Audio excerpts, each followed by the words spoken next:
News from around the globe. Hot, fresh, balanced and objective. On Unity. Hello and welcome to News Hour on Unity TV. The headlines: Buhari receive award for peace in Africa. List conditions for future harmony. Fire Shea others. Sean Atiku's rally in Ekiti. MNJTF forces foil invasion of Baga Mongonu communities. And on the foreign scene international, Vidman president resigns amid major anti-graft purge. And in sports, Elliott Rocket sends Liverpool into FA Cup 4th round. And those were the headlines, and for details and more of the stories, I am Rukayat Sani Ibrahim. President Muhammadu Buhari on Tuesday in Nouakchott, Mauritania, urged leaders to place a premium on youth development with more seriousness and actionable ideas in promoting skills acquisitions while discouraging idleness.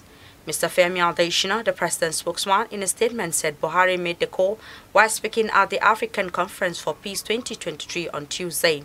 The president, who was honored by the Abu Dhabi Peace Forum with award for strengthening peace in Africa, said idleness of youth and non-inclusion in discussing issues that shape their lives and the future portends liberty for the continent, especially in religious fundamentalism and extremism.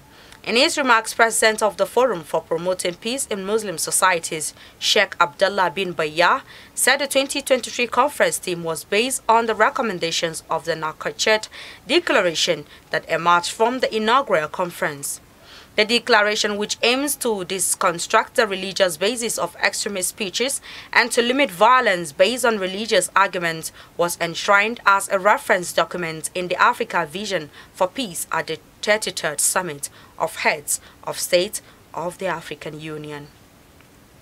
Members of the People's Democratic Party (PDP) trooped out to receive the party's presidential candidate Atiku Abubakar to Ado Ekiti, the Ekiti state capital, for a campaign rally on Tuesday.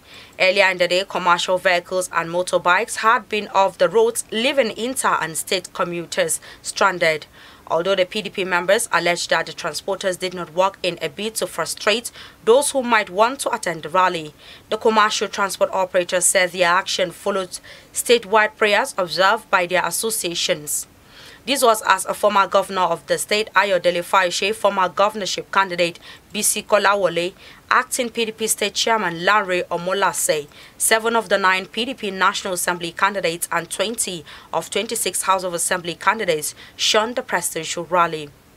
The PDP candidate, who had earlier rejected the inclusion of Social Democratic Party members in the presidential campaign council for the state on the condition that it could hurt their elections, said all entreaties to meet with Atiku over the development were stunned by the presidential candidates. However, Atiku, in his address to the rally, assured that if elected in the February 25 election, his administration would deploy all resources to attract socio-economic development, adding that he will be deliberate in the construction of roads leading to Ekiti State, beginning with the Ado-Akure road. The federal government has said it sometimes borrows funds to buy petrol as the country continues to incur rising fuel subsidy bills.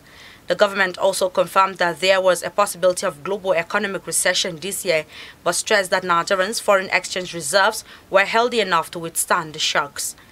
The Minister of Finance, Budget and National Planning, Zainab Ahmed, disclosed these on Tuesday on the sidelines of the World Economic Forum in Davos, while speaking during an interview with newsmen. The minister also stated that the federal government at some point had to borrow funds to buy premium motor spirit, popularly called petrol, despite the huge subsidy spending on the commodity. Ahmed again insisted on ending the first subsidy regime, while adding that it will be done gradually from the second quarter of the year by the current government. In continuation of the offensive against Boko Haram and ISWAP terrorists in the Lake Chad Basin, troops of the Multinational Joint Task Force (MNJTF) have foiled an attempted invasion of a community in Baga and neutralized 2 terrorists during the gunfight that ensued. Troops also repelled an attempted infiltration into Mungunu town, neutralized 3 terrorists in the gunfight, and rescued 5 abducted young men, while several arms and equipment were captured. A statement giving details of the offensive operation signed by Lieutenant Colonel Kamaruddin Adegoke, Chief of Military Public Information, MNJTF, regrettably said a soldier paid the supreme sacrifice in the line of duty in the encounter. Troops of Operation Forest Sanity have neutralized 2 bandits and cleared several of their hideouts in the Chukum local government area of Kaduna State. Disclosing this in a statement on Tuesday, the Kaduna State Commissioner for Internal Security and Home Affairs, Samuel Aruwam, said the troops achieved a breakthrough during fighting patrols, along the Kaboreshe Regional Forest Kuzu, Kujeni, Gwantu, Kachia axis. He said the troops also raided bandits' camps in the Kutura Regional General Area, during which the bandits fled into the forest on sighting the troops, who then destroyed the camps and recovered 3 motorcycles, among others, while assuring residents that the onslaught against bandits was in progress. Aruwan appealed to the general public to continue to volunteer useful informations. 1 person was shot dead on Tuesday when policemen attached to the Okoko Micro Division in Lagos State clashed with traders at the Alagbarago Market, Ojo local government area of the state.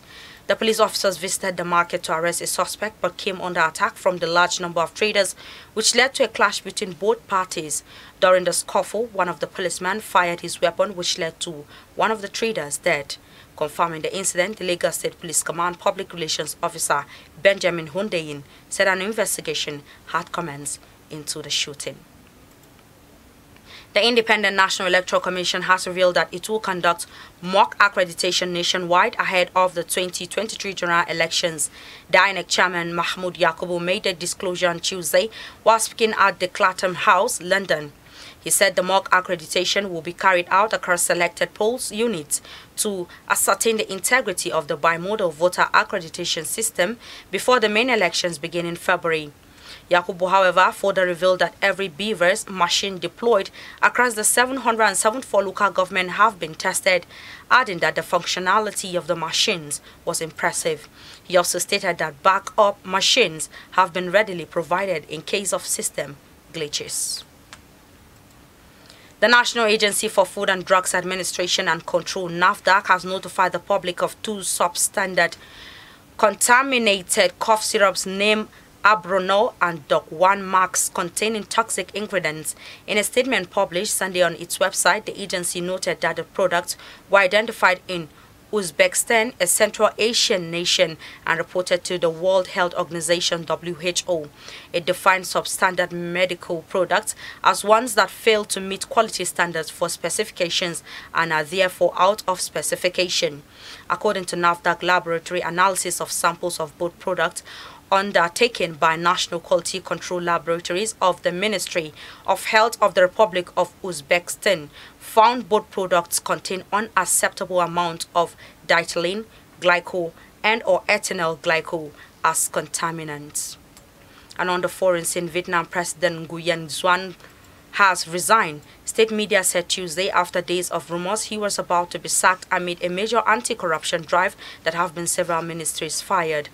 Park's sudden departure is a highly unusual move in communist Vietnam, which political charges are normally carefully orchestrated with an emphasis on cautious stability. His resignation follows the dismissal of 2 deputy prime ministers this month in an anti-corruption purge that has led to the arrest of dozens of officials.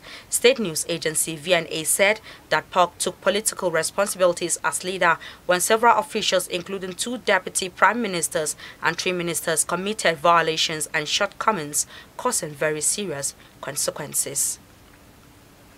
And in sports, Harvey Elliott put troubled Liverpool back on track with the sublime strike that sealed a 1-0 win at Wolves in Tuesday's FA Cup third-round replay.